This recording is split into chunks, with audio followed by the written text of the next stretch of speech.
সুপ্রিয় শিক্ষার্থীবৃন্দ, আজ আমি তোমাদের এইচএসসি ক্লাসের আইসিটি বইয়ের দ্বিতীয় অধ্যায় থেকে ডেটা ট্রান্সমিশন মোড সম্পর্কে তোমাদের একটি ক্লাস নেব। তো আজকের সেই ডেটা ট্রান্সমিশন মোড মূলত কাকে বলে সেটা আগে আমাদের দেখতে হবে।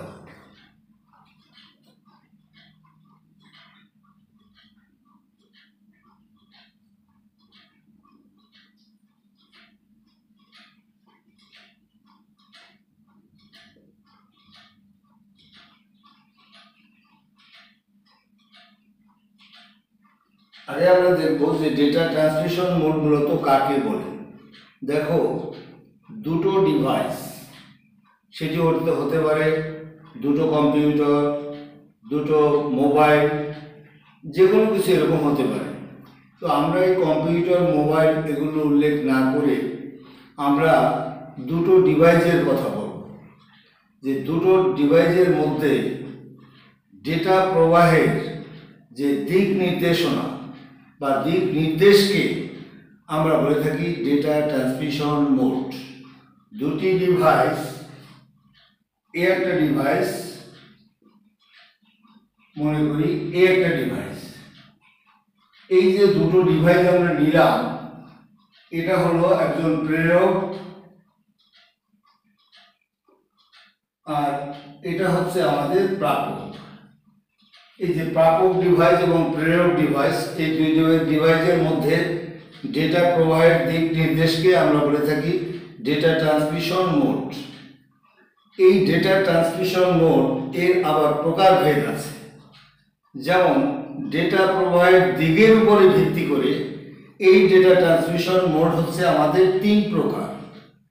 নাম্বার ওয়ান, এক নম্বরে হলো আমাদের সিমপ্লেক্স।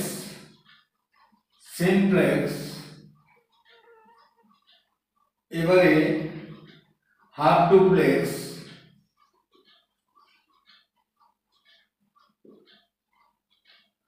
আর একটা হচ্ছে আমাদের ফুল ডুপ্লেক্স।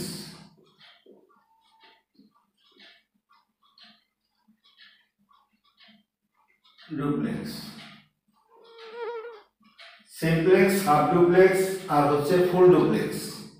তো আমাদের সিমপ্লেক্স মূলত কাকে বলে? দেখো, সিমপ্লেক্সটা হচ্ছে যে এই যে একজন প্রেরক আর এই একজন হচ্ছে প্রাপক। একজন প্রেরক সে শুধু প্রাপকের দিকে তথ্য প্রেরণ করতে পারবে। এটি শুধু একদিকে ডেটা প্রেরণ করবে, প্রেরক থেকে প্রাপকের দিকে। সে কারণে এটাকে একমুখী পদ্ধতিও আমরা বলে থাকি। তো আমাদের এই যে প্রেরক থেকে প্রাপকে যখন একজন লোক সে প্রেরক থেকে প্রাপকে ডেটা স্থানান্তর করবে, এই স্থানান্তর করতে গেলে সে এককভাবে সে তার কার্য সম্পন্ন করবে। কিভাবে এককভাবে কার্য সম্পন্ন করবে? যেমন দেখো, কম্পিউটারের আমাদের কিবোর্ড, এই কিবোর্ড থেকে আমরা যখন কোনো কিছু টাইপ করি তখন সেটা কম্পিউটারের সিপিইউর মধ্যে চলে যায়। এই যে সিপিইউর মধ্যে চলে যায়, সিপিইউ কিন্তু আমাকে আবার কিন্তু ব্যাক করে না। তাহলে কিবোর্ড থেকে আমরা যা কিছু টাইপ করি সেটা একদিকে চলে যাচ্ছে। মাউস থেকে আমরা কমান্ড দিচ্ছি, সেটিও একদিকে চলে যাচ্ছে। পেজার, এটা দিয়েও আমরা একদিকের কাজেই আমরা করতে পারি। তাহলে আমাদের মূলত এই জিনিসগুলো মনে রাখতে হবে পরীক্ষার জন্য, যে আমরা হাফ ডুপ্লেক্স বলতে, এই সিমপ্লেক্স বলতে আমরা বুঝি একটা কিবোর্ড, একটা মাউস, পেজার ইত্যাদি, যেগুলো শুধুমাত্র একদিকে ডেটা স্থানান্তর করে। এবারে হলো আমাদের সেকেন্ড হলো, এর জন্য একটি ছবিও এঁকে দেবে। এইরকম প্রেরক প্রাপক একদিকে ইউনিট ডিরেকশনাল দিয়ে দেবে, যেহেতু এটি একমুখী পদ্ধতি। এটা যদি হাফ ডুপ্লেক্স হয়, তাহলে হাফ ডুপ্লেক্স পদ্ধতিতে একজন প্রেরক একজন প্রাপকের দিকে তথ্য প্রেরণ করবে। আবার প্রাপকও এই প্রেরকের দিকে তথ্য প্রেরণ করতে পারবে, কিন্তু একই সময় নয়, এক সময় পারবে না, ভিন্ন টাইমে। তাইলে সে এরকম তথ্য প্রেরণ করতে পারবে। যেমন একজন পুলিশ অফিসার, সে ওয়াকিটকি যন্ত্র নিয়ে হাঁটে। এই ওয়াকিটকি যন্ত্র দিয়ে সে কেবলমাত্র কথা একদিকে বলে যাবে, আবার কিছুক্ষণ পর সে অন্য দিক থেকে একটু বিরতির পরে সে আবার তথ্য প্রেরকের কাছে পাঠাতে পারবে। এই জন্য আমরা এই হাফ ডুপ্লেক্স পদ্ধতিকে দ্বিমুখী পদ্ধতি বলে থাকি, যে দুটো ঘটনা ঘটে কিন্তু একই সময় সেটা ঘটে না। এখানে আমরা উদাহরণ, যেমন ওয়াকিটকি, এটি আমাদের উদাহরণ হতে পারে। আমরা যখন SMS ব্যবহার করি, তো SMS করলে পরে একজন আরেকজনের কাছে SMS করি, তো সেটা সাথে সাথে সে আবার ব্যাক করতে পারে না। তো সে কারণে আমরা এই SMSটা একটু পরে সে পারে, এই জন্য SMSটা এটাও আমাদের হাফ ডুপ্লেক্স পদ্ধতি আমরা বলে থাকি। ফ্যাক্স করি আমরা, সাথে সাথে ফ্যাক্সের উত্তর দিতে পারে না, একটু পরে আমাদের দেয়, সুতরাং সেটাকেও আমরা এই হাফ ডুপ্লেক্স বলতে পারি। এবারে দেখো আমাদের ফুল ডুপ্লেক্স। তাহলে এই হাফ ডুপ্লেক্সের জন্য একটা ছবি দিবে, এই ছবিটা এরকম ছবি দিবে, এটাকে এরকম আর একটা রেখা দিয়ে এই দিকে ডিরেকশন দিয়ে দিলে, এবারে একটু কাটা কাটা দিবে, এখানে ডিরেকশনটা এরকম একটু কাটা কাটা দিবে। এর কাটা কাটা দেওয়ার উদ্দেশ্য হলো যে আমি একই সাথে দুটি ঘটনা বাস্তবায়ন করতে পারছি না। থার্ড হলো আমাদের ফুল ডুপ্লেক্স। এই ফুল ডুপ্লেক্স হলো যে এটিও আমাদের দ্বিমুখী পদ্ধতি।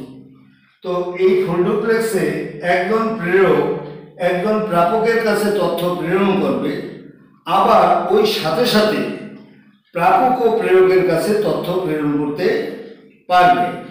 তো এই যে ঘটনাটি, একই সময় দুটি ঘটনা ঘটে, যে বলার সাথে সাথে আবার আরেকজন উত্তর আমাদের দেয়। আমরা যেমন মোবাইল ফোন দিয়ে কথা বলি, টেলিফোনে আমরা কথা বলি, যে আমরা সাথে সাথে তার উত্তর পেয়ে যাচ্ছি, কেমন আছো, সে আবার উত্তর দিচ্ছে ভালো আছি। এইভাবে আমাদের এই ফুল ডুপ্লেক্স পদ্ধতি সংগঠিত হয়। সুতরাং আমাদের এই simplex, half duplex, full duplex, এই তিনটি পদ্ধতি আমাদের ডেটা প্রবাহের জন্য সবচেয়ে ভালো একটি পদ্ধতি। তো সবাই পরীক্ষার জন্য, যারা ইন্টারমিডিয়েট পরীক্ষা দেবে, যারা ফার্স্ট ইয়ার ফাইনাল বা যারা টেস্ট পরীক্ষা দেয়, এই যারা বোর্ড পরীক্ষা দিবে, তাদের প্রত্যেকের জন্য আমি মনে করি এটা একটা সুন্দর প্রশ্ন। বলে কিভাবে? যেমন আমাদের এখান থেকে উদ্দীপক আসে এই হাফ ডুপ্লেক্স এবং ফুল ডুপ্লেক্স দিয়ে, যে একজন পুলিশ অফিসার সে একটা ডিভাইস দিয়ে সে হেঁটে যাচ্ছে, ডিভাইস থেকে সে কথা বলতেছে, অন্যজন সাথে সাথে উত্তর দিতে পারতেছে না, আবার সেই পুলিশ অফিসার কিছুক্ষণ পরে সে আর একটা ডিভাইস দিয়ে সে কথা বলতেছে, সেখানে আরেকজনে সেই তার কথার উত্তর দিতেছে। এরকম মিলিয়ে আমাদের উদ্দীপক হলে আমরা এটা দিয়ে সুন্দর করে আমরা বানিয়ে আমরা এই জিনিসগুলো আমরা লিখবো বুঝিয়ে। তো সেক্ষেত্রে আমাদের মনে রাখতে হবে যে এই প্রত্যেকটা জিনিসের সিমপ্লেক্সের উদাহরণ পড়বে, হাফ ডুপ্লেক্সের উদাহরণগুলো পড়বে, ফুল ডুপ্লেক্সের উদাহরণগুলো পড়বে, তাহলে দেখবা যে তুমি পরীক্ষায় সুন্দরভাবে উত্তর দিতে পারবে। সকলকে অনেক ধন্যবাদ। আমার ভিডিও ভালো লাগলে এটাকে লাইক এবং সাবস্ক্রাইব করবে। আর একটা কথা আমার বলা হয়নি, সেটি হলো ফুল ডুপ্লেক্সের ক্ষেত্রে এই ছবিটা কিন্তু এরকম একদম গাঢ় করে দেবে, এই ছবিটা এরকম গাঢ় করে দেবে ফুল ডুপ্লেক্সের ক্ষেত্রে। তাহলে হাফ ডুপ্লেক্সের ক্ষেত্রে একটি রেখা দেব, আর এই সিমপ্লেক্সের ক্ষেত্রে একটি রেখা দেব, এবং হাফ ডুপ্লেক্সের ক্ষেত্রে দুটি রেখা দেব, কিন্তু একটা কাটা কাটা হবে। আর আমাদের ফুল ডুপ্লেক্সের ক্ষেত্রে আমাদের দুটো স্পষ্ট রেখা আমরা দেব।